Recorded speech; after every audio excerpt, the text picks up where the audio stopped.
හොඳයි. අපි අද දවසේ ස්වාමින් වහන්සේගේ වචනය බලන්න ලෑස්ති. පේතරස් ගැනයි අපි ඉගෙන ගත්තේ ගිය සතියේ.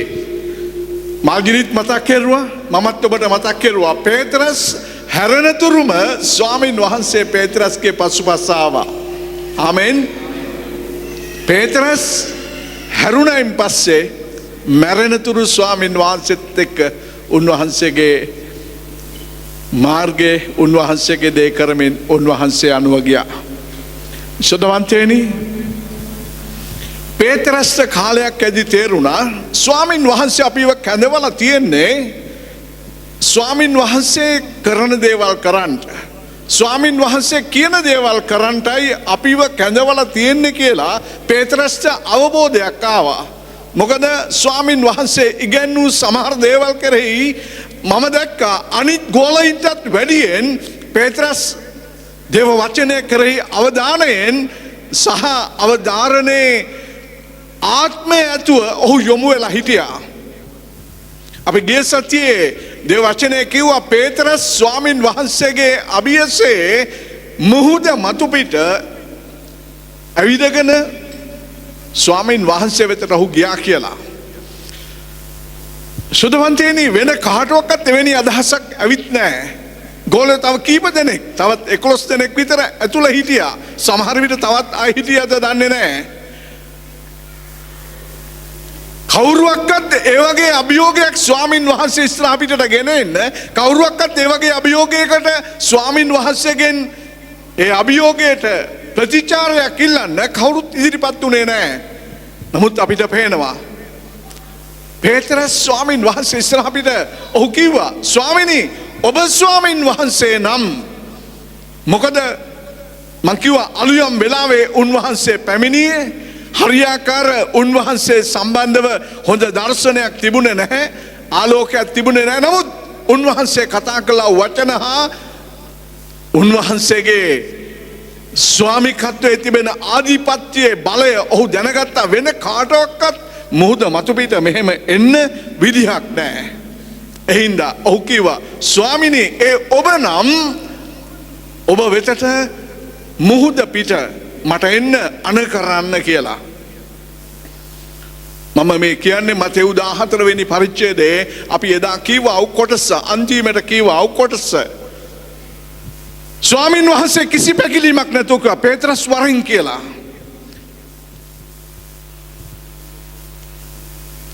දෙවියන් වහන්සේගේ දරුවනි, අපේ ජීවිතයේ අපිට පැමිණෙන සමහර අමාරුකම් වල අපි හිර වෙනවා. අපේ සමහර දේවල් අපි අපේ විසඳුම් හැටියට ස්වාමින් වහන්සේ ඉස්සරහ පිටට ගෙනෙන්න යනවා. ඒවයේ අවසානය තමයි අපි හිරවීම. බොහෝ වෙලාවට ක්‍රිස්තියානි අය ලෝකේ මිනිස්සුયો ගන්න තීරණෙම ගන්න එපා. ආමෙන් කියනවාද? ආමෙන් කියනවාද? මේක ඔක්කොම තමයි මං කිව්වේ. ඔබ දෙවියන් වහන්සේගේ දරුවෙක් නම් ලෝකේ පිළිවෙලට උත්තර හොයන්න යන්න එපා ඔබට පැමිණෙන ප්‍රශ්නවලට. දෙවියන් වහන්සේගෙන් උන්වහන්සේ කියන විදියට පිළිතුරු සහ උන්වහන්සේගේ වචනයට එකඟව උන්වහන්සේගෙන් යමක් ඉල්ලන්න. උන්වහන්සේ ඔබට පිළිතුරු සහ ඒ ඔබගේ කාරණේදී උන්වහන්සේ ඔබව සලකන්න විශ්වාසවන්තයි. ආමෙන්. පේතරස් ස්වාමින් වහන්සේ වෙතට මුහුද මතුපිට ගියා. ශ්‍රද්ධාවන්තයනි, මම දුටුවේ සහ මම තේරුම් ගත්තේ පේතරස් ගැන කතා කරද්දී මම මගේ ජීවිතයෙන් ස්වාමින් වහන්සේගේ අභියෝගයේ එහෙමත් ස්වාමින් වහන්සේ ඉදිරියේ අභියෝගාත්මක චරිතයක් බවට පේතරස් පත් වුණේ ඇයි? ඔහුට උවමනා වුණා. ස්වාමින් වහන්සේ ඊට ප්‍රථමයෙන් ඔහුම ස්වාමින් වහන්සේගේ වචනය රැගෙන ඔවුන්ට පෙරටුව අනිත් නුවරවල් වලට ගිහිල්ලා තිබුණා. පේතරස්ුත් තවත් එක්කෙනෙක් එක්ක ගියා. මක්නිසාද දෙන්න උන්වහන්සේ පිටත් කර හැරියේ. ඒ වගේම උන්වහන්සේ වේල පහ කියා තිබුණා, මම කියන දේ නොකර මට පියාණනී හෝ එහෙම නැත්නම් මට ස්වාමිනී කියන කිසිවෙක් මට ඔවුන්ගේ දරුකම හා ඔවුන්ගේ මොකද කියන්නේ ගෝලකම මට අවශ්‍ය නැහැ. මම කියන දේ නොකර ඒ නිසා පේතරස් අවබෝධ කරගත්තා. සමහර අවස්ථාවල පේතරස්ට තේරුණා අනිත් අයට වඩා ස්වාමින් වහන්සේ පේතරස්ව ලං කරගන්නවා. ජීවිතේ ඔබ හොයලා බලන්න කීපාරක් ස්වාමින් වහන්සේ පේතරස්ව අනිත් අයට වඩා ලං කරගෙන තිබෙනවද? ඒ ලං කරගත්තා වූ අය අතර විශේෂයෙන්ම යොහන් සහ යාකෝබ්වත් එක්කව කරගත්තා. මම කාරණා කීපයක් හොයාගත්තා. යායිරස්ගේ ගෙදර යායිරස්ගේ දුව මැරුණු වෙලාවේ ස්වාමින් වහන්සේ මේ තිදෙනත් එක්ක යායිරස්ගේ ගෙදරට ගියා. ඒ ගිය වෙලාවේ සම්පූර්ණයෙන්ම අපිට පේනවා යායිරස්ගේ දුව මිය ගිහින් හිටියේ. යායිරස්ගේ දුව මිය ගිහින් හිටපු නිසා එතන තිබුණේ මළගේක ස්වභාවයක්. නමුත් ස්වාමින් වහන්සේ දුටුවා ඇය නැවත ජීවත් වෙන්න. ස්වාමින් වහන්සේගේ අභියසේ උන්වහන්සේගේ මහිමේ පිණිස නැවත ඇය ජීවත් වෙන්න ස්වාමින් වහන්සේ සැලසුම් කර තිබෙන බව උන්වහන්සේ දුටුවා. උන්වහන්සේ කැඳගෙන ගියා පේතරස්ව යොහන්ව යාකෝබ්ව ලං කරගෙන යායිරස්ගේ ඇතුළට ගිහිල්ලා ස්වාමින් වහන්සේ යායිරස්ගේ දුවට කතා කළා. දියණිය නැගිටින්න කියලා. මම දෙවියන් වහන්සේගේ වචනය ඔබට කියන්න මම කාරණා හොයාගද්දී ඔබ දැනගන්න පේතරස්ටත් ආවා එවැනි අභියෝගයක් සහ එවැනි අවස්ථාවක්. ක්‍රියා 9 වෙනි පරිච්ඡේදයේ දිහාවට හැරෙද්දී අපිට පේනවා පේතරස්ටත් ආවා ලිද්දායේ හිටිය ඊටාත්ම අනිත් අය අතරේ ප්‍රසිද්ධ අනිත් අය අතරේ බොහෝ යහපත් කියා පිළිගැනුණු දොර්කස් එමෙතන් තබිතා කියන මේ ගෝල ස්ත්‍රිය මිය ගිහින් තිබුණා. පණිවුඩයක් එව්වා පේතරස්ට.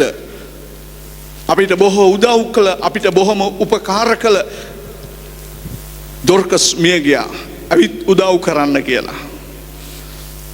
මරුණයින් පස්සේ ඇවිත් මොනවද කරන්න තියෙන උදව්ව? මොනවද කරන්න තියෙන උදව්ව? චුට්ටක් කල්පනා කරලා බලන්න නේ. මඩු ගහන්නයි නේද? කොඩි ගහන්නයි මේ වගේ දේවල් තමයි වැඩියෙන් තියෙන්නේ. පේතරස් ආවා. ආමෙන් කියනවාද? නේද? පේතරස් ආවා. පේතරස් ඇවිත් බැලුවා කට්ටිය අඬනවා එකම හෝ ගාලා එකම ඇඬිල්ලක් සභාව අඬනවා. එතන හිටිය සභාවම අඬනවා. දොර්කස් මැරිලා.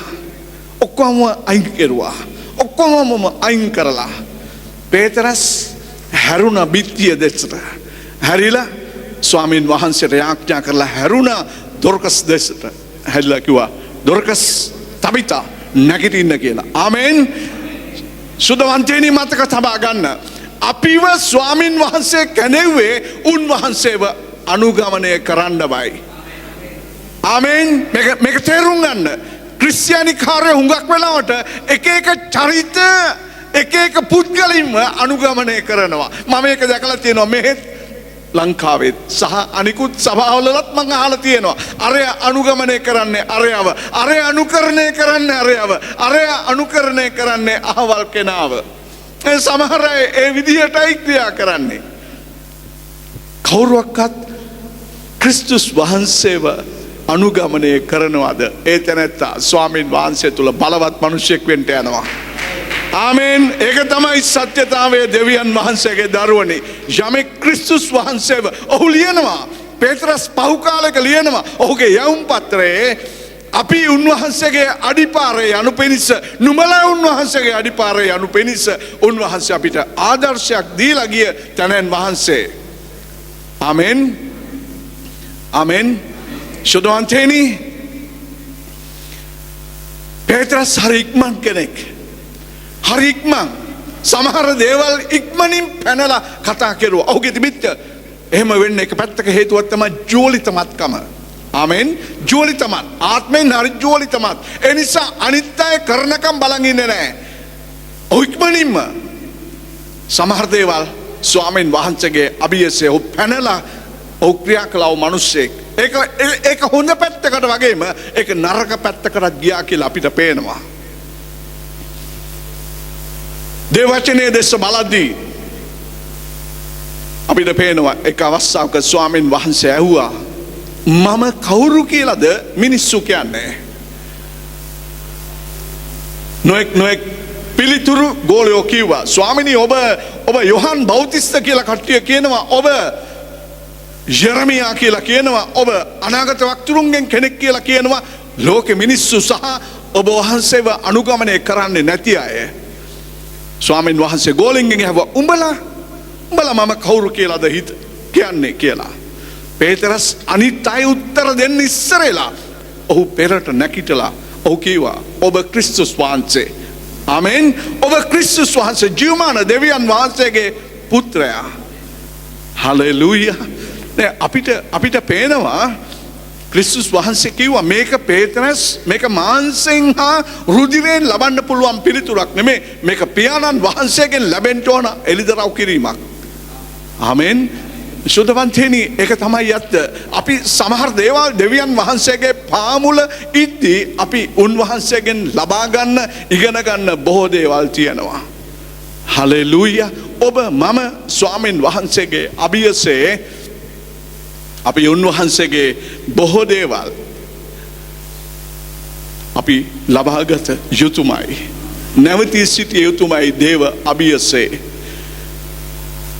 මම දකිනවා පේතරස් නිකම්වත් ස්වාමීන් වහන්සේගේ අභියසේ ඔහුගේ ජීවිතය අර පරණ පුරුදු වලට ඔහුගේ රැකියාවට ඔහු හැරිලා ගියා. නමුත් වහල්කම් වලට සහ ජීවිතයේ පරාජිතකම් වලට ඔහු හැරිලා ගිය පුද්ගලයෙක් නෙමෙයි. ඔහු බලවත් මිනිසෙක්. ස්වාමීන් වහන්සේ ඔහු ගැන එච්චර පේතරස් උඹ උඹ යෝනාගේ පුත්‍රයා, උඹ පර්වතයක්. ස්වාමීන් වහන්සේ එච්චර දේවල් කීවත් පේතරස්ට ටිකකින් අමතක වුණා ඉන්නේ කාත් එක්කද කියලා. ස්වාමීන් වහන්සේ කිව්වා අපි එතනට යන්න පොඩ්ඩක්. පළවෙනි සමාන මතෙව් පොතේ අපි කියමු. මතෙව්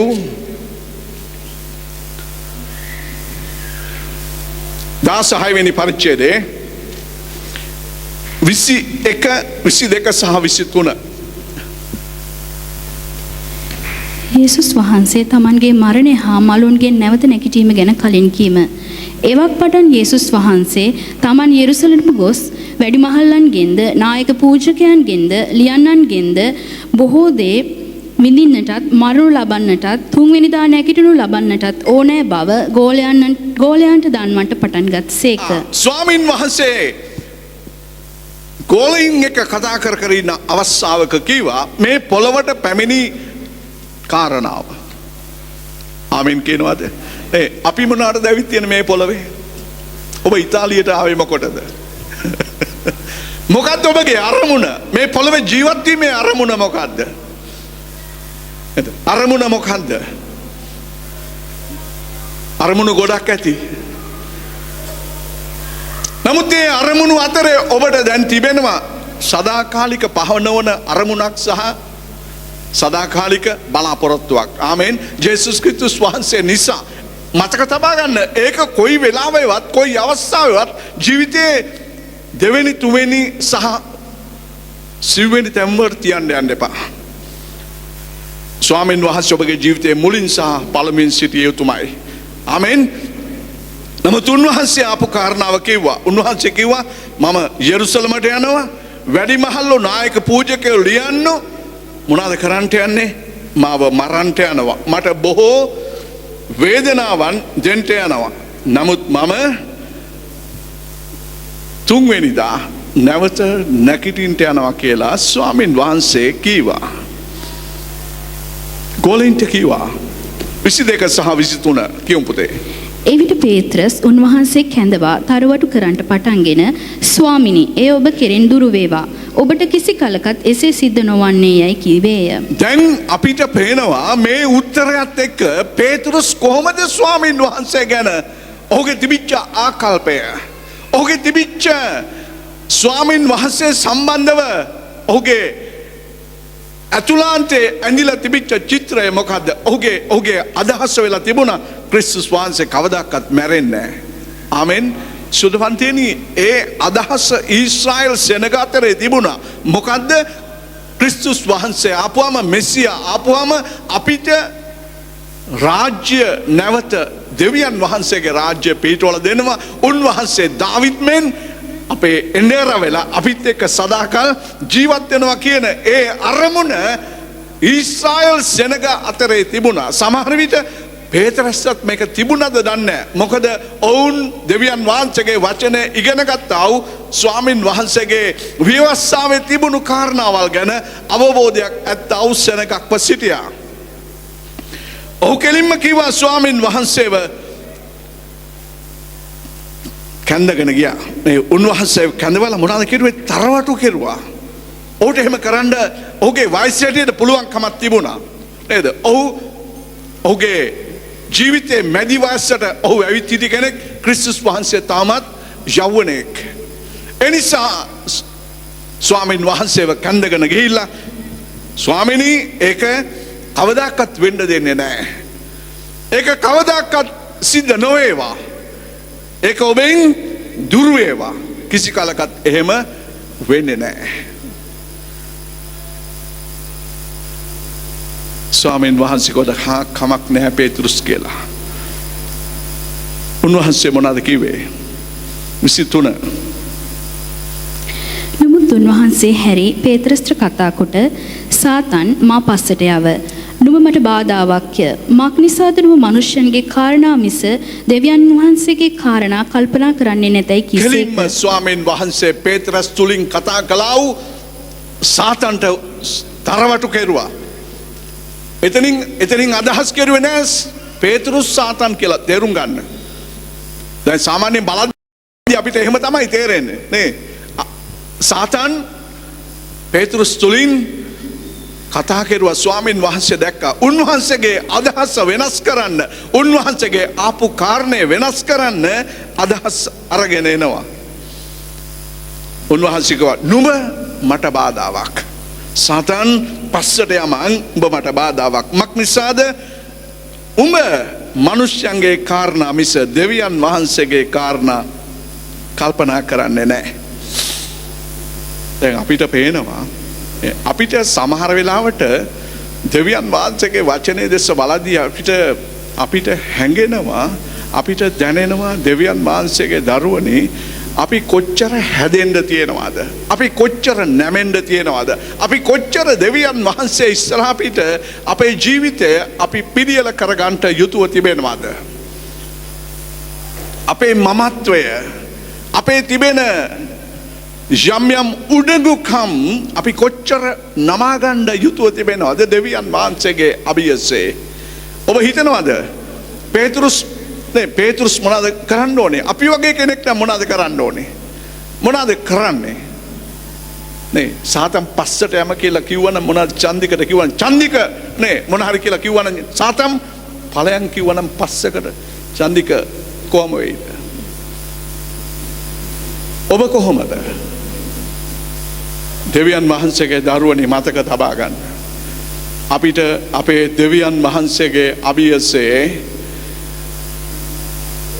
අපිව කැඳවූ අරමුණට අපිට යන්න නම් අපි ස්වාමීන් වහන්සේ අපිව කැඳවුවා අරමුණ තුල අපිට ජීවත් වෙන්න ඕන නම් අපිට තිබෙනවා ස්වාමීන් වහන්සේ ඉදිරිපිට මොනවා වෙන්නද?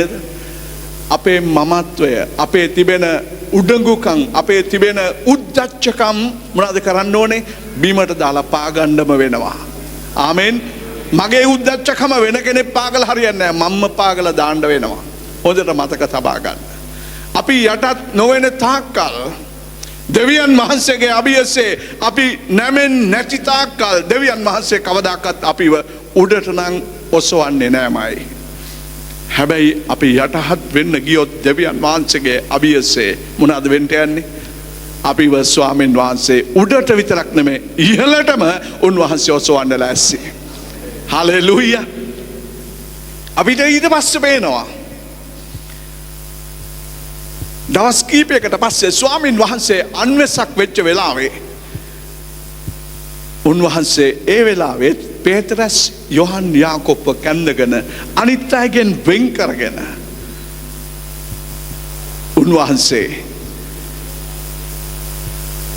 දෙවියන් වහන්සේගේ පාමුල එමෙතන පියාණන් වහන්සේට යාඥා කරමින් සිටිය අවස්ථාවක්. පේතරස්ලා ගැන කතා කරද්දී අපිට පේනවා පේතරස්ලා නිතරම සමහර අපේ අය වගේ මම මේ මැද ලයිට් එක දාන්න කිව්වෙත් ඒකයි. දන්නවද? සමහර අය නිදි නේද? දේව අභිමුඛයට ඇවිල්ලා නිදි. අයියේ මහන්සි ඇති සමහර දැන් අපේ සහෝදරයෝ ඉන්නා මෙතන රෑ එළි වෙනකම් වැඩ කරලා ඇවිල්ලා මෙතන ඉන්න අය ඉන්නවා. එහෙම අය ඉන්නවා. ඒ කියන්නේ නේ ඔවුන්ට නිින්ද ගියා ඔවුන්ට ඈනුමක් ගියා කියලා කිසි ප්‍රශ්නයක් නැහැ. නමුත් ඊයේ යාඥාවටත් එන්නේ නැතුව වෙලපහ නිදාගත්තු අය මෙතන ඇවිල්ලා නිදා වැටෙනවා නම් එතකොට මොනවද කියන්න ඕනේ නේද? වතුර බාල්දියක් අරන් ගිහිල්ලා නේ මූණ හොදවලා නාවලා ඉඳවන්න වෙනවා. ස්වාමින් වහන්සේගේ දරුවනි පේතෘස් ගැනයි මේ අපි බලමින් ඉන්නේ. පේතෘස් දැක්කා ස්වාමින් වහන්සේ වෙනමම කෙනෙක්. පේතෘස් දැක්ක තමාගේ දැස් වලින් දැක්කා කිසි අපුල්ලන මිනිසෙකුට සුදු කරන්න බැරි පවිත්‍ර ඇඳුම් ඇඳගෙන ස්වාමින් වහන්සේ පවිත්‍ර ඇඳුම් වලින් සැරසිලා උන්වහන්සේ මහිමෙන් පිරීලා ඉන්නවා. නිදිමත පෝරුවේ පේතරස් දැක්කා. ආමෙන් කියනවද? ශුද්ධවන්තයනි මතක තබා ගන්න. අපි නිදිමතෙන් වුණත් කමන්නේ. මම මේකෙන් අදහස් කරන සභාවට එළ නිදා වැටෙන්න කියන එක නෙමෙයි. අපි දේව අභිමුඛයේ හිටියොත් විතරක්ම තමයි අපි උන්වහන්සේගේ මහිමය දකින්න යන්නේ. ආමෙන්. මේක තේරුම් ගන්න. එහෙම නැතිගොත් අපි දකින්නේ මොනවද? වෙන වෙන මහිම. මම දකිනවා මේ ළඟදී අපේ වැඩි දෙනෙක් මම දකිනවා නිකන් නලු නිලියෝ වගේ රංගන ෆොටෝ ඒ අයම දානවා නලු නිලියෝ වගේ. මම දන්නේ නැහැ. මම ඒක කාටවත් එපා කියන්නේ එහෙම බෑ නේ. එක්කෙනෙක් දාලා තිබුණා මගේ ප්‍රොෆයිල් එකේ මම නේ අඳුන් නැතුව හිටලා දැම්මත් කාටවත් ඒක බාධාවක් නැහැ කියලා. ඒක තමයි ඇත්ත. නමුත් අපි ක්‍රිස්තියානිකාරෝ හැටියට අපි කාගේ ස්වරූපයද ගන්න ඕනේ? නේ අපි කාගේ ස්වරූපයද මාරු වෙන්න ඕනේ? චුට්ටක් කල්පනා කරලා බලන්න. චුට්ටක් හිතන්න. මේකෙන් මම අදහස් කරන්නේ ඔබ ලස්සනට ඉන්න ලස්සනට අඳින්න එපා කියන එක නෙමෙයි මම මේ කියන්නේ. නමුත් අපි දෙවියන් වහන්සේගේ අභියසයේ සිටිද්දී අපි දෙවියන් වහන්සේගේ අභිමුඛයේ අපේ ජීවිතේ අපි අත්විඳින්නම යනවා. ආමෙන්. පේතෘස් දැක්කා. යොහන් යාකොබ් හිටියා. නමුත් පේතරස් නැගිටලා කිව්වා ස්වාමිනී අපි මෙතනම ඉමු. ආයි වෙන කොහක්වත් යන්න ඕනේ නැහැ. ඇයි දන්නවද එහෙම කිව්වේ? ඔහු දැනගෙන හිටියා ස්වාමින් වහන්සේ කියපු දේ දවසකදී වෙන්න යනවා. මොකද්ද? නායක පූජකයෝ ලියන්නෝ අල්ලලා ස්වාමින් වහන්සේව මරන්න යනවා. ඒකින්ද මෙතනම ඉමු. කිසි බාධාවක් නැහැ. කිසි ප්‍රශ්නයක් නැහැ. මෙතනම ඉමු කියලා. නමුත් අපිට පේනවා දේව වචනේ දැස බලද්දී අපිට පේනවා ඒක ස්වාමින් වහන්සේගේ අභියසේ ඒක නෙමෙයි උන්වහන්සේගේ කැමැත්ත.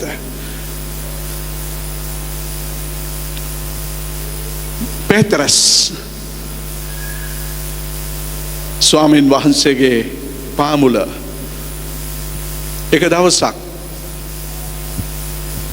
ස්වාමින් වහන්සේ කට්ටියගේ කකුල් හොදමින් එනවා.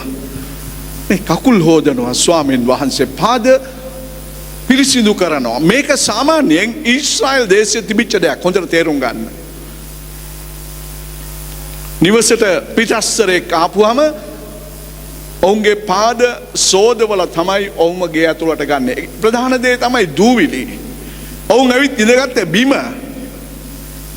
මොකද කියන්නේ ලස්සන බිම දාපු තපෙත්තුවට තමයි ඒගොල්ලෝ ඉඳගත්තේ.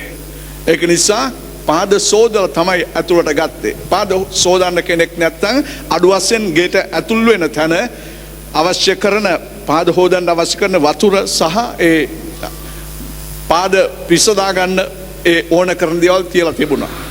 දවසක් ක්‍රිස්තුස් වහන්සේ ගෝලින්ගේ පාද සෝදගෙන එද්දී පේතරස් ළඟට ආවා. පේතරස් ළඟට ඇවිල්ලා කිව්වා පේතරස් මට උඹගේ පාදය හොදන්න අවශ්‍යයි.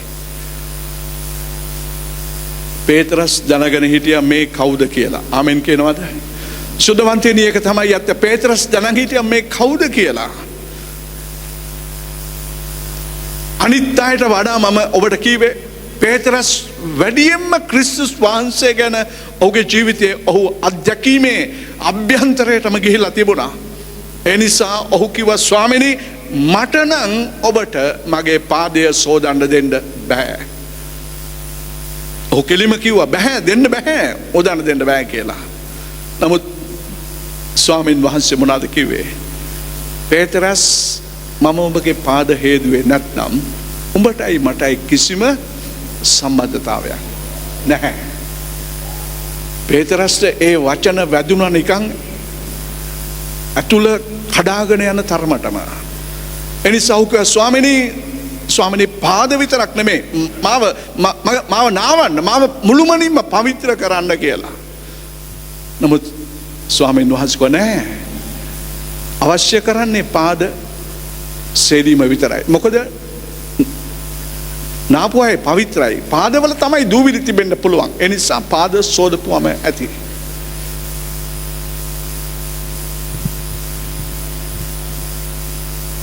ස්වාමීන් වහන්සේගේ දරුවනි මම ඔබට කිව්වා පේතෘස් දැනගෙන හිටියා භයානක දෙයක් වෙන්න යනවා. ඔහු කඩුවක් මිලට ගත්තා කියලා මම ඔබට කිව්වා. කාටවත් හම්බුණාද බයිබලයේ පේතෘස් ගාව කඩුවක් තිබුණා කියන වචනේම කාටවත් හම්බෙලා තියෙනවද? කවුරුත් එමෙ දැකලා තියෙනද පේතෘස්ට කඩුවක් තිබුණා කියලා? දැකලා තිබුණාද? නෑ. එහෙම තියෙනවා කියලා හිතනවද? මොකද කියන්නේ? එහෙම තියෙනවා කියලා හිතනවද? තිබ්බා වගේ. පේතෘස් උවමනා වෙලා තිබුණා ස්වාමීන් වහන්සේව නම් කාටවත් මරන්න දෙන්නේ නැහැ. දන්නවද? ඒකින් මොනවද කෙරුවේ? කඩුවක් අරගෙන ඒක හංගගෙන හිටියා. කවුරුත් දැක්කේ නැහැ. නමුත් යොහාන් මේක දැනගෙන හිටියා. අපි යොහාන් සුභාරංචි පොතට පොඩ්ඩක් පෙරලමු. යොහාන් 18 වෙනි පරිච්ඡේදයට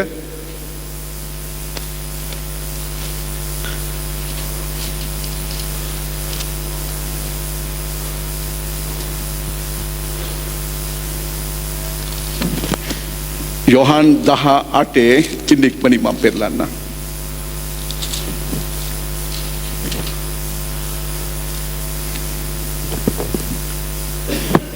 දහවෙනි පදේ පොඩ්ඩක් කියන්න බලන්න. එවිට සීමෝන් පේත්‍රස්ට කඩුවක් තිබුණේ. සීමෝන් පේත්‍රස්ට කඩුවක් තිබුණා කියලා කවුද ලියන්නේ? යොහන්තුමා ලියනවා පේත්‍රස්ට කඩුවක් තිබුණෙන් ඊට පස්සේ ඔහු ඒක ඇද උත්තම පූජකයාගේ දාසයාට ගසා ඔහුගේ දකුණු කන කපා දැමීය. එදා කෙරුවේ ක්‍රිස්තුස් වහන්සේව අල්ලගෙන යන්ට ආවා. යටින් කුමන්ත්‍රණයක් තිබුණා. පේතෘස්ට දැනුණා අපි අතරම ඉන්න එකෙක් එද ස්වාමින් වහන්සේව පාවල දෙන්න ඔක්කොම ලෑස්ති කරන් ඉන්නවා කියන එක පේතෘස්ට දැනෙන්නේ නැති. ඒත් හිතුවේ නෑ කවුද කියලා. බොහෝ වෙලාවට දෙවියන් වහන්සේගේ දරුවනි ඔහුගේ මේ අදහස එහෙම නැත්නම් ස්වාමින් වහන්සේට කිසි දෙයක් වෙන්න දෙන්නේ නැහැ කියලා ඔහු මේ කඩුව තියාගෙන ඉඳීමේ අරමුණ ඔහු එච්චර ස්වාමින් වහන්සේට ප්‍රේම කළා කෙනෙක් නිසාමයි. ආමෙන්. එච්චර ප්‍රේම කළා. ස්වාමින් වහන්සේ ඊට ඉස්සලා පේතරස්ට කියලා තිබුණා පේතරස් සාතන් උඹව ගෝධුම වගේ පොළන්න ඉල්ලුවා. දන්නවද? සාතන් උඹව ගෝධුම වගේ පොළන්න. ඒ කියන්නේ කොහමද ගෝධුම වගේ? ඔබ දැකලා තියෙන අර කුල්ලේ නේද? කුල්ලෙන් කුල්ල කියන එක දැන් දන්නේ නැහැ නේද? කුල්ල කොහෙද දැන් දන්නේ? කුළු ඇඳලා පෙන්නන්න ගෝධුම පොළන්නාගේ සාතන් උඹව පොළන්න ඉල්ලුවා. හැබැයි උඹ නැවත හැරුණයින් පස්සේ හොඳ වචනයක් කියනවා. නැවත හැරුණයින් පස්සේ උඹගේ සහෝදරයම උඹ ශක්තිමත් කරපන් මම උඹ වෙනුවෙන් යාඥා කෙරුවා. ආමෙන් කියනවාද? සුද්ධවන්තයනි මට තේරුණේ මම දෙවියන් වහන්සේගේ අභියසේ දුටුවේ අපි අනිත් අය වෙනුවෙන් යාඥා කරන එක කොච්චර වටින දෙයක්ද. ආමෙන්. ඔබ අනිත් අය වෙනුවෙන් යාඥා කරන කෙනෙක්ද? චුට්ටක් කල්පනා කරලා බලන්න ඔබගේ යාඥාව කොයි වගේද? ඔබ යාඥා කරන කෙනෙක්ද? ස්වාමිනේ අපේ සහෝදරයෝ සහෝදරියෝ සමහර විට අපේ දරුවෝ ඔබට පේනවාද? සමහර අය දෙවියන් වහන්සේ ඉස්සරහ පිට හරියට කොහොමද කියන්නේ අර වැට උඩ හිටපු ඉනි කොහොමද කියන්නේ මඩේ හිටපු ඉනි වගේ වැට උඩ ගමන් කරන අය වගේ සහතිකයක් නැති ගමනක ඇදහිල්ලේ මාර්ගය යනවා. ස්ථාවරත්වයක් නැහැ. අපි අනිත් අය වෙනුවෙන් යාඥා කළ යුතුවම තියෙනවා. ස්වාමීන් වහන්සේ කිව්වා මම යාඥා කරනවා. උඹ හැරුණයින් පස්සේ සුදවන්තේනි පේතෘස්ට ස්වාමීන් වහන්සේ දුන්නේ මොකද්ද? අනතුරු ඇඟවීමක් කෙරුවා. අපේ ජීවිතවලටත් මේ අනතුරු ඇඟවීම බොහෝ වෙලාවට ස්වාමීන් වහන්සේ දීලා තියෙන්න පුළුවන්. හොඳට තේරුම් ගන්න. මේ අනතුරු ඇඟවීම් වලින් අපි නිදහස් වෙන්න නම් අපි යාඥා කරන කෙනෙක් වෙන්න ඕන. අපි අනිත් අය ගැන යාඥා කරන කෙනෙක් වෙන්න ඕන. ආමෙන්. ආමෙන්. දුවන යාඥා දෙවියන් වහන්සේ ඉස්සරහ පිට එස වෙන්නේ නැහැ. හොඳට මතක තබා ගන්න. සමහර විට ඔබගේ යාඥාව ඔබ තමයි දන්නේ ඔබ කොච්චර වෙලාවක් ස්වාමීන් වහන්සේත් එක්ක ඉන්නවද? සමහර අය උදේ වැඩට ගියාම නේ කොහමද නේ උදේ වැඩට ගියාම එන්නේ අර එක්කෙනෙක් කිව්වේ හිරු කිරණෙන් ගිහිල්ලා සඳු කිරණෙන් ගෙදර එන්නේ කියලා නේ. ඒ කියන්නේ දවල් පැය 12ම වැඩ. ඒ කියන්නේ ඉර පායගෙන යන්නේ හඳ පායගෙන ඉඳි තමයි ගෙදර එන්නේ. ඒ වගේ අපේ අය එහෙම නෙමෙයි. සමහර විට ඊටත් වඩා සමහර විට උපරිමයක් කැමත් නොකා උපරිමයක් වැඩ කරනවා. නරක නෑ හොඳයි වැඩ කරන්න. ඒ ගැන මොකුත් ප්‍රශ්නයක් නෑ. නමුත් මතක තබා ගන්න අපිට අපේ අධ්‍යාත්මික ජීවිතය පවත්වාගෙන යන්න අපි කැපකිරීමක් කළ යුතුවම තියෙනවා. ආමෙන්. ආමෙන්. ශාරීරික මාංශය ආපුවම මොකද්ද කැපිලා යන්නේ? මං ඔබෙන් ඇහුවොත් එම ශාරීරික මාංශය ආවොත් ඔබ කපලා දාන්නේ කාගේ කොටසද? කාය කොටසද කපලා දාන්නේ? කාය කොටසද කපන්නේ? ඔබ කන්නේ නැද්ද? උයන්නේ නැද්ද? බඩු ගේන්න යන්නේ නැද්ද? නෝන මොන හරි කිව්වොත් කරලා දෙන්නේ නැද්ද? ඔක්කොම කරනවා. තමුන්ගේ දේවල් කරගන්නේ නැද්ද? නොකරන්නේ කාය කොටසද? වත්සලා කාය කොටසද කරන්නේ නැත්තේ? චුට්ටක් කල්පනා කරලා බලන්න.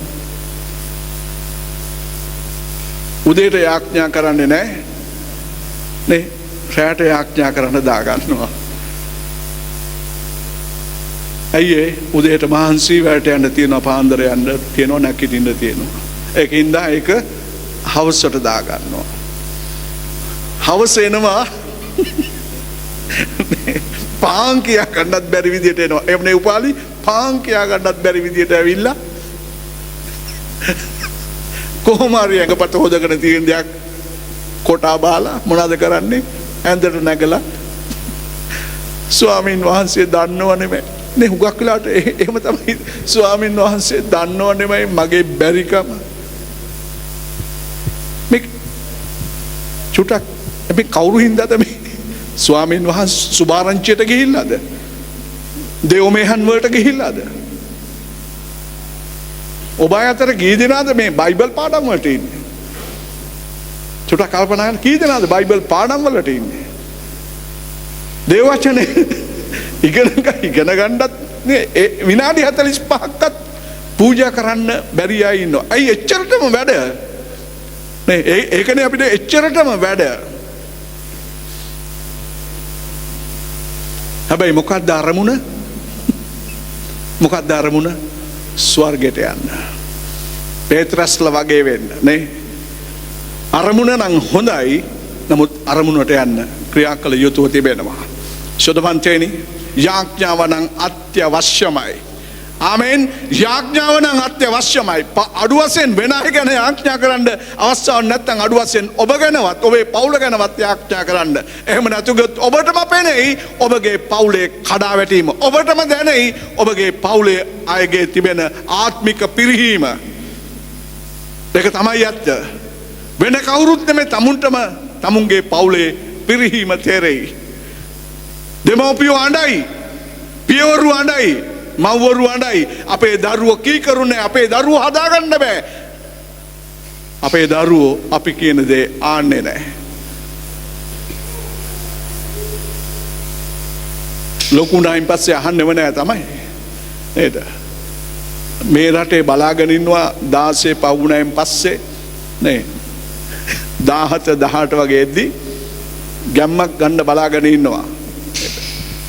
එක දරුවෙක් තාත්තට කියලා තිබුණා, මට දැන් 17යි, දැන් බැන්නට කමන්නේ 18 ගියයින් පස්සේ බණින්න විතරක් නෙමෙයි ගාණ්ඩත් ආවොත් මොකද කරන්න කියලා මම දන්නවා. චුට්ටක් කල්පනා කරලා බලන්න නේද? අපි අපේ දරුවන්ට ආදරේ. අපේ දරුවෝ දකින්නවද දෙමව්පියෝ යාඥා කරනවා? ඔබ යාඥා කරන ඔබගේ දරුවෝ දකින්නවද? නැත්නම් ඔබ උදේ ඉඳලම අර මොකද්ද ෆෝන් එක ඔබ එහාට මෙහාට යනවා විතරමද දකින්නේ? මතක තබා ගන්න, ඔබ වපුරන දේ ඔබ විතරක් නෙමෙයි, ඔබ වපුරන දේ ඔබගේ දරුවොත් කපන්නට යනවා. ඒක තමයි ඇත්ත. ඒ හින්දා පරිස්සම් වෙන්න. ඒ නිසා පරිස්සම් වෙන්න. දේව අභිමුඛේ අපේ අරමුණ කරා අපිට යන්න නම්, අපේ අරමුණ අපේ ජීවිතයෙන් පහ වෙන්න කිසිසේත්ම ඉඩ නොතබන්න දෙවියන් වහන්සේගේ අභියසේ. පේතරස් මුහුණ දුන්නා ස්වාමීන් වහන්සේගේ අභියසේ එක අවස්ථාවක. විශාල බයකට, මරණ බයකට, ලැජ්ජාවක් හැටියට අපිට දකින්නවා පේතරස්ගේ. මෙච්චර වසර 3.5 කිට්ටු වෙන්න ස්වාමීන් වහන්සේත් එක්ක ඇවිල්ලා එක දවසක ක්‍රිස්තුස් වහන්සේව දන්නේවත් අඳුනන්නේවත් නැහැ කියලා ඔහු ස්වාමීන් වහන්සේව ප්‍රතික්ෂේප කෙරුවා. චුට්ටක් හිතන්න ක්‍රිස්තුස් වහන්සේ ඉදිරියේ ළඟ පේන්නේ ඉති කිව්වා දන්නේ නැහැ කියලා. දන්නවද? උන්වහන්සේ පේන්නේ ඉති කිව්වා දන්නේ නැහැ කියලා. පේතුරුස් හිතුවා නේද? ස්වාමීන් වහන්සේ මට කිව්වට උඹ මාව දන්නේ නැහැ, අඳුරන්නේ නැහැ කියලා කියනවා කියලා කිව්වට ඒක ඒ වෙලාවේ කිව්වා, ඒක ඒ වෙලාවෙන් ඉවර ඇති කියලා. බයිබලයේ අපිට කියනවා ස්වාමීන් වහන්සේ කෙලින්ම පේතුරුස් දිහා බැලුවා. පේතුරුස් ස්වාමීන් වහන්සේව දන්නේ නැහැ කියලා කීවයින් පස්සේ 3 වතාවක්. මේ බලපු බැලිල්ල මේ කතා කළා පොඩක් අපි එතනට යමු. මම දන්නවා හුඟ දෙනෙක් දන්නේ නැහැ මේ වචනය. යෝහන් සමාන ලූක් සුභාරංචි පොතට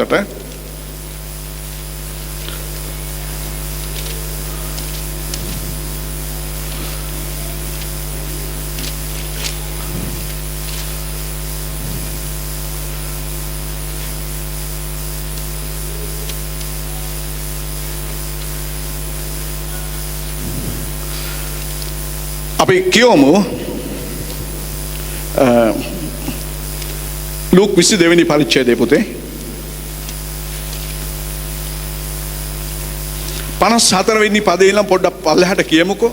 මේ කවුද මෙතන කතා කරුවේ කියලා මේ ලූක්තුමා අපිට කතා කරලා ඔහු විස්තර කරනවා. කියමු පුතේ.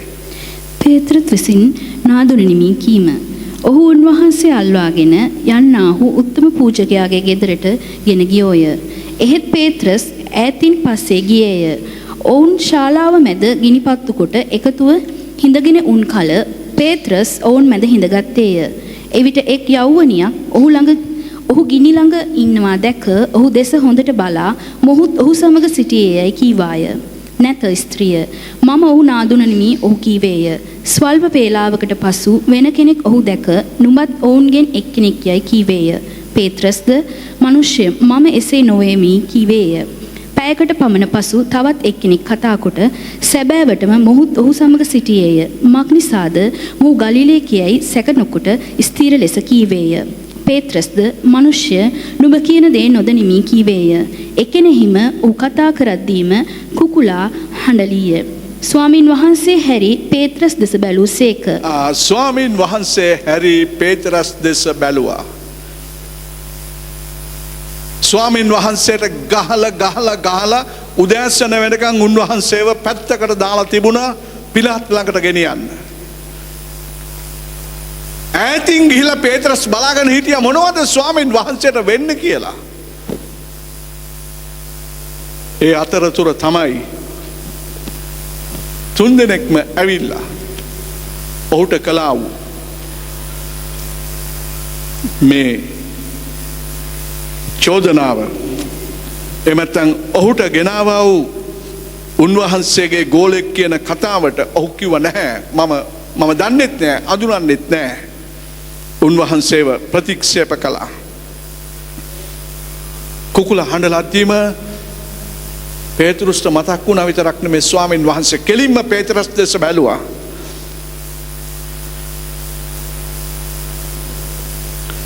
ඔබ දන්නවද? පේතරස් නැවත මුහුදු යන්න හේතුව මෙන්න මේ කාරණේ තමයි. ඔහු නැවත මුහුදු යන්න ගියා. අර අත්හැරාපු ඔරු අත්හැරාපු දැල් නැවත හොයන්න යන්න ගියා. මම එකෙන් දකින්නේ ස්වාමින් වහන්සේගේ දරුවනි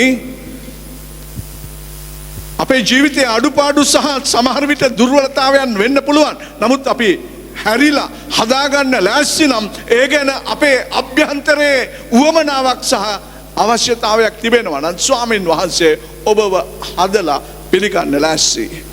ආමෙන්. අපිට තියෙන්න ඕන ස්වාමින් වහන්සේගෙන් ස්වාමිනේ කමා වෙන්න.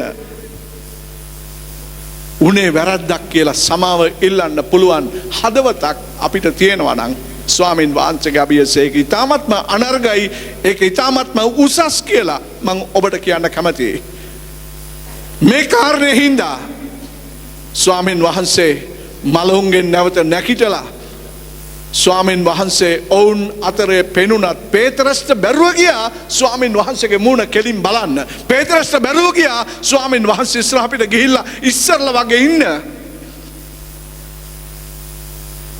ඒ නිසා ඔහු තමාගේ මිත්‍රයින්ට ඔහු ළඟම හිටියා ඔයාට කිව්වා මම මූදු යනවා. ඔහු හිතුවා ඒක තමයි මට කරන්න තියෙන්නේ. ඒක තමයි දැන් තියෙන එකම විකල්පය. ආයි මූදු යන්න ඕන. ඔහු එහෙම කියපුවාම මොකද කිව්වේ? අනිත් අයත් කිව්වා. තවත් ඔහුත් එක්ක හිටිය අය කිව්වා අපිත් එන්නම් පේතෘස් උඹත් එක්ක මුහුදු යන්න. නේ සමහර අය වැරදි තාල අල්ලගත්තාම ඒ අල්ලගන්න තාලත් එක්ක යන්න තවත් කණ්ඩායමක් කොහොමත් හදා ගන්න පුළුවන්. ඒක කිසි ප්‍රශ්නයක් නෑ. එදත් එහෙමයි අදත් එහෙමයි ඒක හෙටත් එහෙමයි. ඒක තමයි ඇත්ත.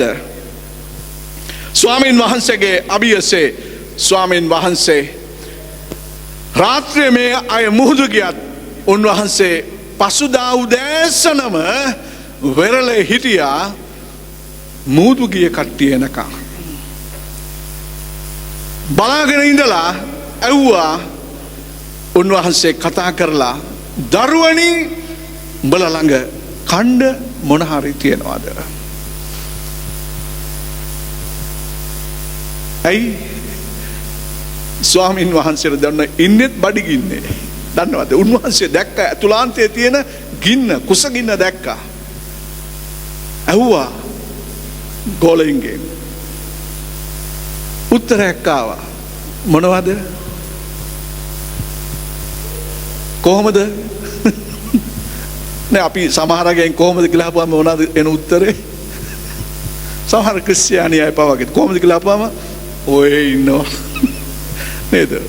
ක්‍රිස්තියානි කාර්යොත් ඔය ඉන්නවා නේද?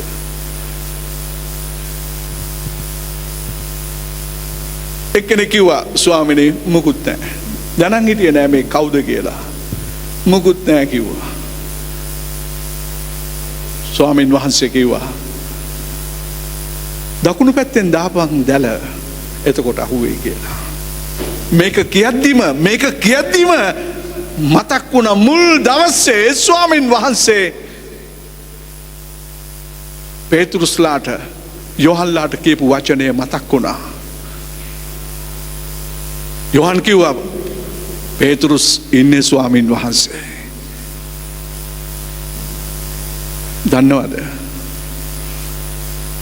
දාපු දැල අදින්න බැරි තරම් මාළු කී දෙනෙක් වුණා කියලාද කියන්නේ?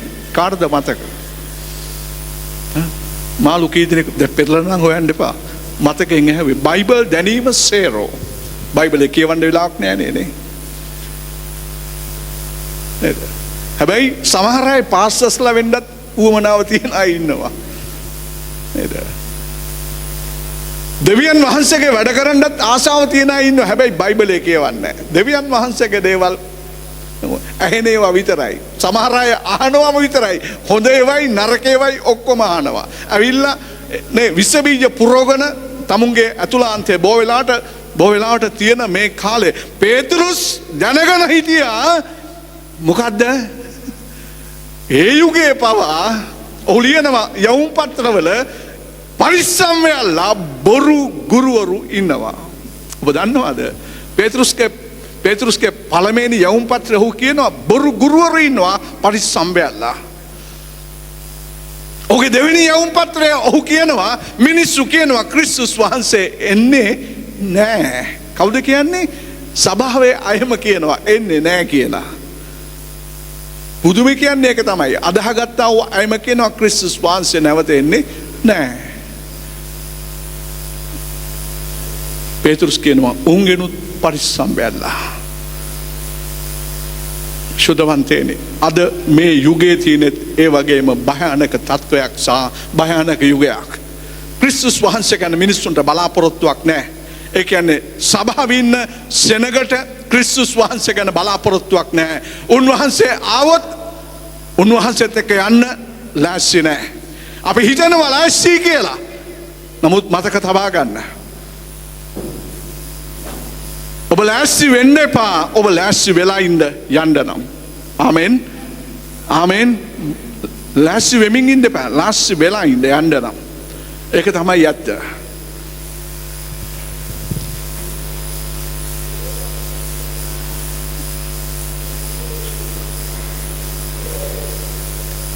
ජල ඇද්දා පේතුරුස් සහ කණ්ඩායම ඇදලා බැලුවා මාළු කොච්චරක් වුණාද හොයාගත්තා දන්නේ නැහැ කරන්නේ හෙව්වද කියවන්න පුතේ 100 සමාවෙන් 21 වෙනි පරිච්ඡේදයේ යොහන් සුභාරංචි පොතේ මාළු කී දෙනෙක් වුණාද කියලා ගාන පිටින්ම යොහන් තුමා ලියනවා.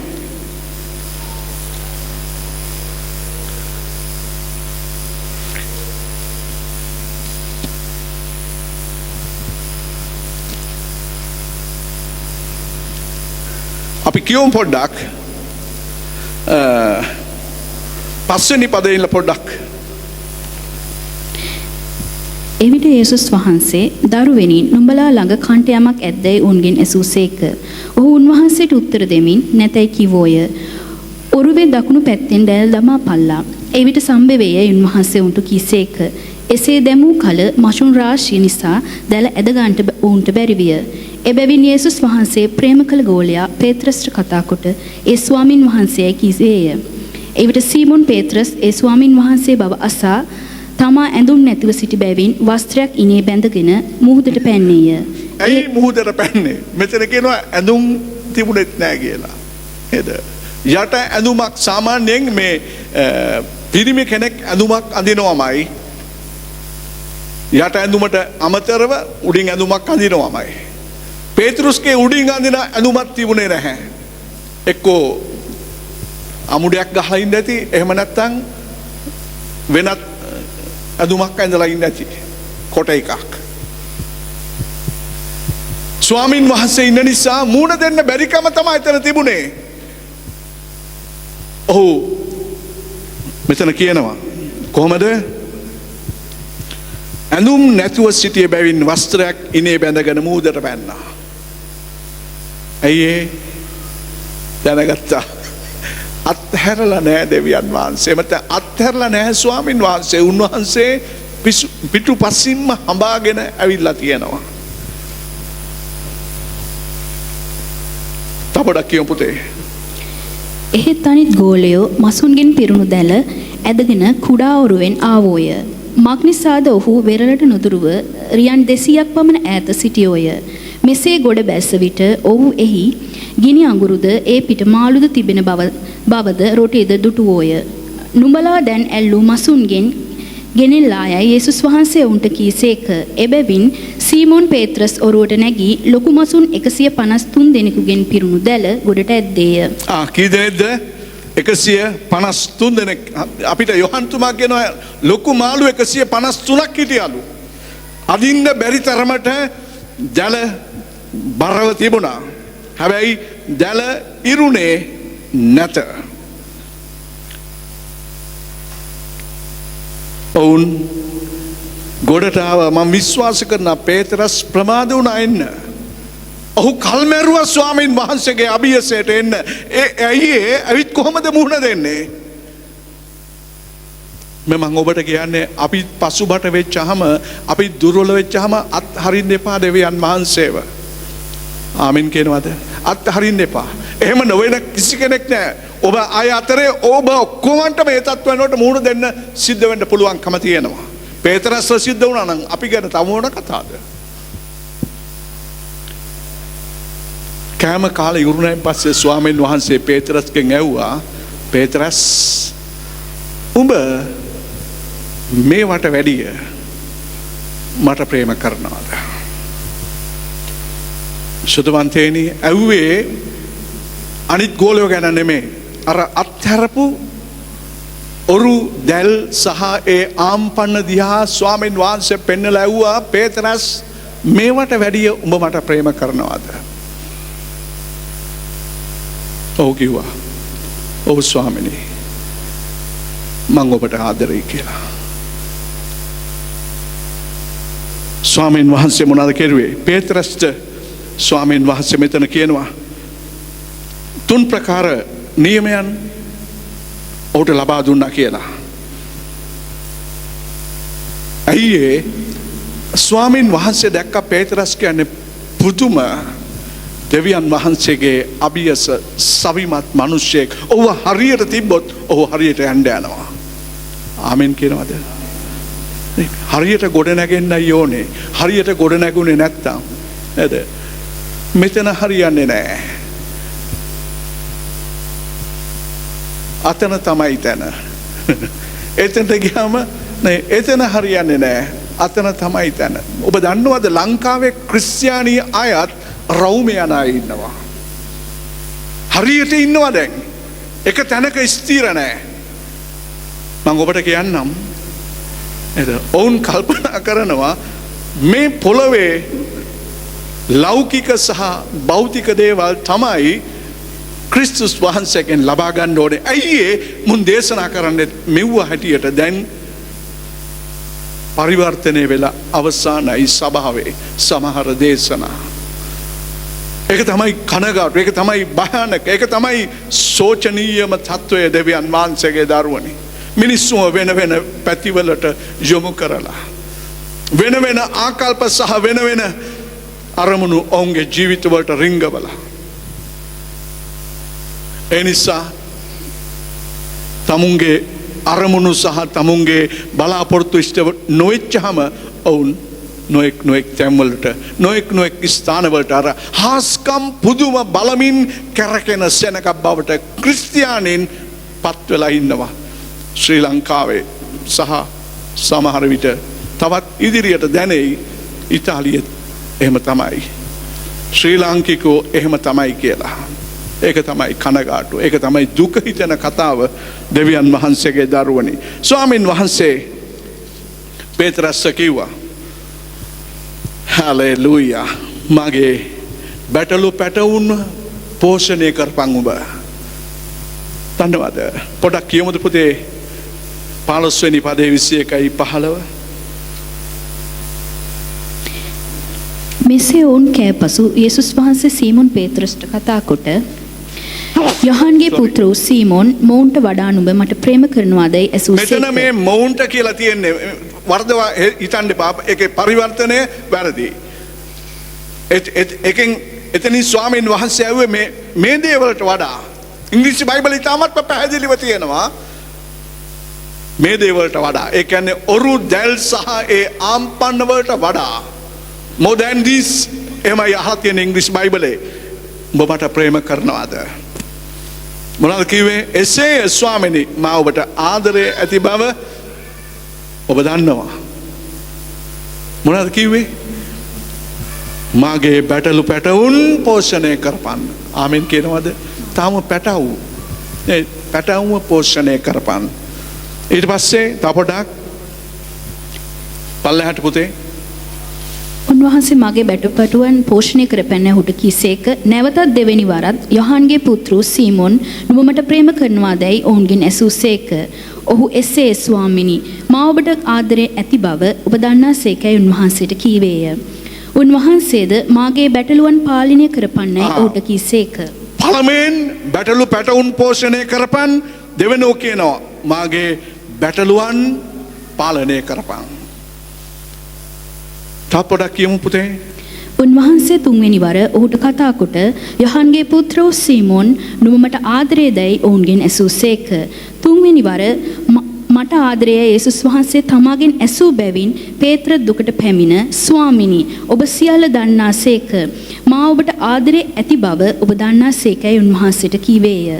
යේසුස් වහන්සේ ඔහුට කතා කොට මාගේ බැටළුවන් පෝෂණය කරපන්න. උන්වහන්සේ කිව්වා මාගේ බැටළු පැටවුන් පෝෂණය කරපන්. මාගේ බැටළුවන් පාලනය කරපන්. මාගේ බැටළුවන්ම පෝෂණය කරපන්. ස්වාමින් වහන්සේ මහත් වගකීමක් පේතරස්ට දෙනු ලැබුවා දෙවියන් වහන්සේගේ දරුවනි.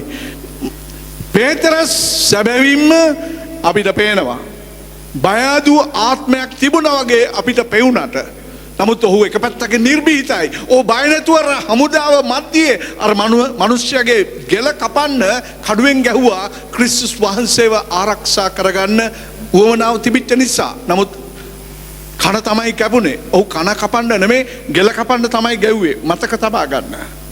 ඇයි ඒ ස්වාමින් වහන්සේට එච්චර ආදරෙන් හිටියා?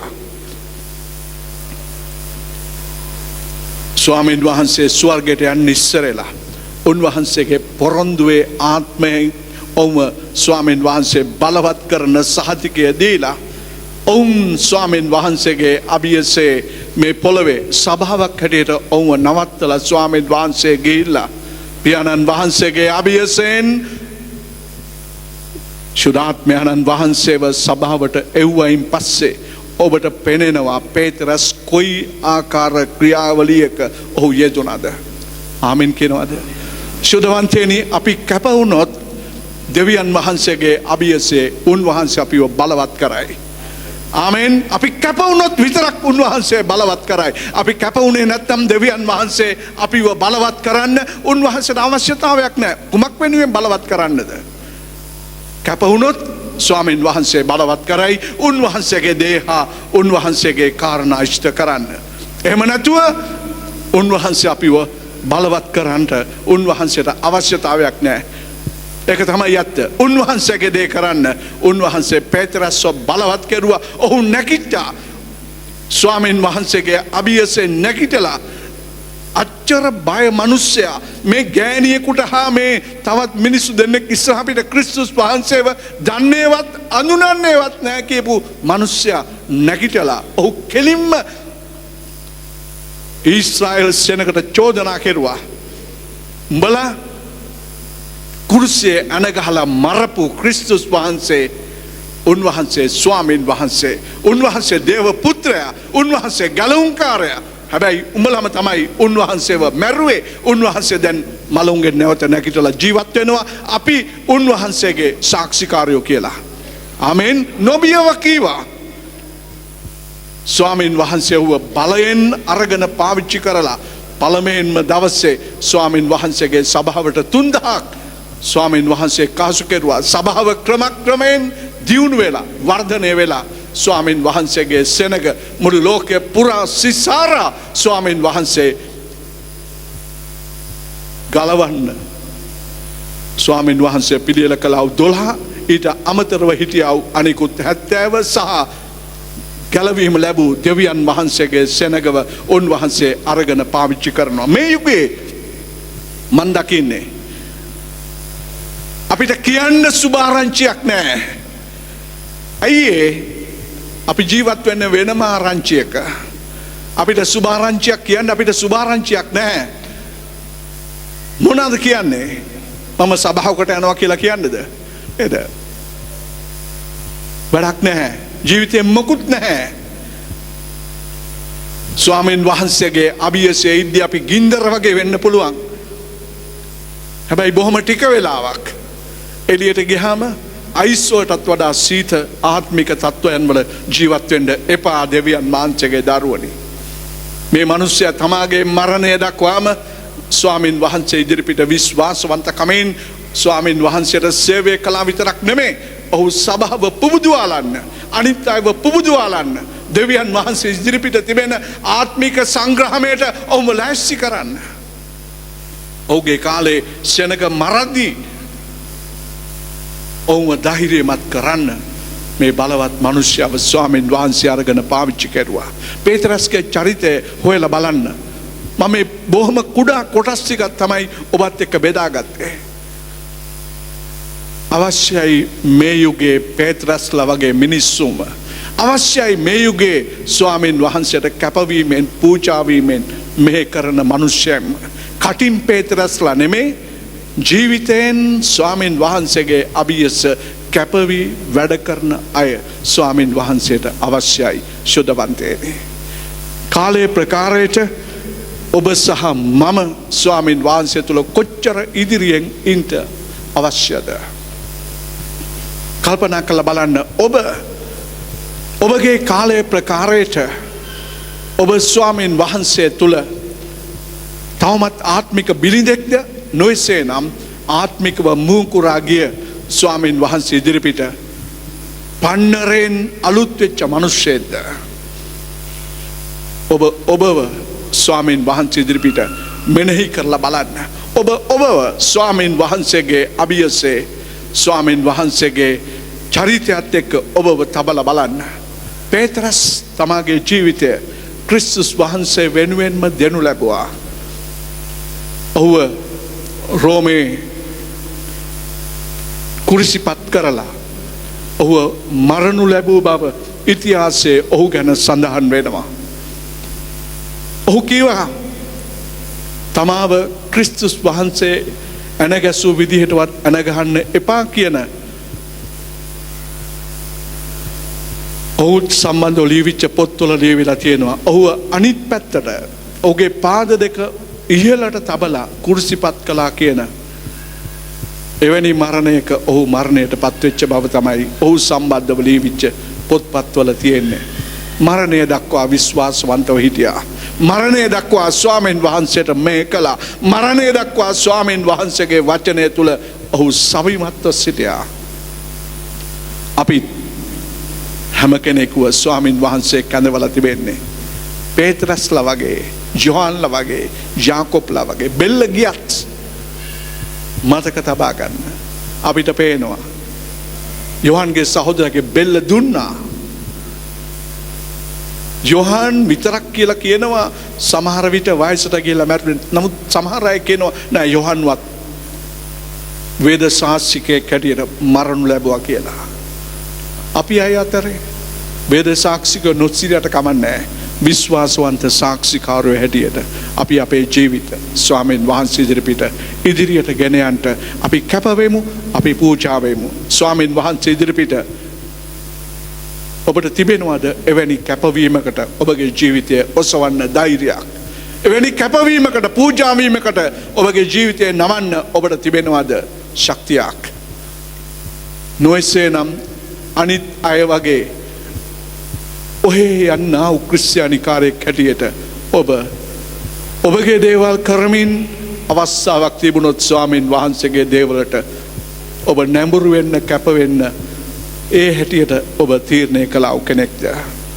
උන්වහන්සේට අවශ්‍ය වෙන්නේ උන්වහන්සේ වෙනුවෙන් කැප වෙන ජීවිත හා උන්වහන්සේ වෙනුවෙන් පූජා වෙන ජීවිත ඇති මිනිස්සෙම උන්වහන්සේ සොයන දෙවියන් වහන්සේ. අපි නැගිටලා ස්වාමින් වහන්සේගේ පාමුල ස්වාමින් වහන්සේගේ අභියසේ තවත් කෙනෙක් ගැන නෙමෙයි, මගේ දකුණු පැත්තෙන් හෝ වම් පැත්තෙන් ඉන්න කෙනා ගැන නෙමෙයි, මගේ ඉදිරියෙන් හෝ පිටුපසින් ඉන්න කෙනා ගැන නෙවෙයි, තමා ගැන පුරුෂයන් හැටියට, භාර්යාවන් හැටියට, සහෝදරයන් හැටියට, සහෝදරියන් හැටියට, දරුවන් හැටියට ඔබ ගැන මොහොතක් කල්පනා කරලා බලන්න. මම ස්වාමින් වහන්සේගේ අභියසේ අද මේ වෙද්දී කොයි වගේ ආත්මික පසුබිමක ඉන්නවද? ස්වාමින් වහන්සේ මං කෙරෙහි ප්‍රසන්න වෙනවා ඇද්ද? ස්වාමින් වහන්සේ මං ගැන අද දවසේ සෑහීමකට පත්වෙන්න පුළුවන් ස්ථානයක මම ඉන්නවාද? එසේනම් සැබවින්ම ඔබ ආශිර්වාදවත් මිනිසෙක්. එසේ නැත්නම් ඔබව පැත්තකට විසි කරන්න එපා. ස්වාමින් වහන්සේ තුල ඔබගේ ජීවිතය උන්වහන්සේට කැප කරන්න, දේව වචනයට අවනත වෙන මිනිසෙක් හැටියට ඔබගේ ජීවිතය උන්වහන්සේට අවනත කරන්න, කීකරු වෙන්න ස්වාමින් වහන්සේ ඔබව සාදයි. පේතරස් හැරී ගියා, මූදු ගියා. නමුත් ස්වාමින් වහන්සේ ඔව් අත්හැරියේ නැත්සේම ඔබවත් අත් නොහැර ඔබව ලං කරගන්න උන්වහන්සේ ඔබ සමග ඔබට ලම්ම සිටින දෙවියන් වහන්සේ. ස්වාමිනී ස්තුතියි මේ යහපත් දවසේ. ඔබගේ වචනය දෙස බලන විට, ඔබගේ වචනය අපි කතා කරන විට, ඒ වචනේ තිබෙන ඔබගේ දරුවන්ගේ චරිත අපි බලන විට, ඒවායේ තිබෙන ස්වාමිනී ඒ නිර්භීතකම, ඒවායේ තිබුණා වූ විශ්වාසවන්ත භාවය, ඒවායේ තිබුණා වූ ස්වාමිනී අභීත භාවය අපිට අභියෝගයක් ස්වාමිනී. අපි අද දවසේ මේ යුගයේ ස්වාමිනී අපි කොතරම් ආත්මික මට්ටම්වල ඉන්නවද කියා ඔබ අපිව දකින දෙවියන් වහන්සේ ස්වාමිනී අනුකම්පා කළ මැනව. නොපවතින ලෝකයක පවතින ස්වාමිනී ජීවිත අපි ගත කරන්න උත්සාහ කරන අනිත් මිනිස්යෝ මෙන් ක්‍රියා කරන තත්වයෙන් ගලවා ඔබ වහන්සේගේ අභියසේ ඔබගේ මුළු කැමැත්තට අවනත සහ ඔබගේ මුළු කැමැත්ත කරන දරුවන් වෙන්ට අපි හැම කෙනෙකුට ඔබ උදව්කට උපකාර කරන සේක්වා. ස්වාමිනී පිහිට උන මැනව හැම කෙනෙකුට ඔබගේ දාසය ඇතුළුව හැම කෙනෙක් ඔබගේ දෑත් ඉදිරිපිටට භාර වෙමින් කැප වෙනවා. අපි අතරේ සිටින, අපි අතරේ ක්‍රියා කරන ඔබට මුළු සභාව සියලු ශුද්ධවන්තයෝ දූපුතුන් භාර කරනවා. ගොඩනගමින් සවිමත් කොට අනිත් අයට අභියෝගයක් සහ ආලෝකයක් කළ මැනව. ජේසුස් වහන්සේගේ උතුම් නාමයෙන්. ආමෙන්. ආමෙන්. හලෙලූයා.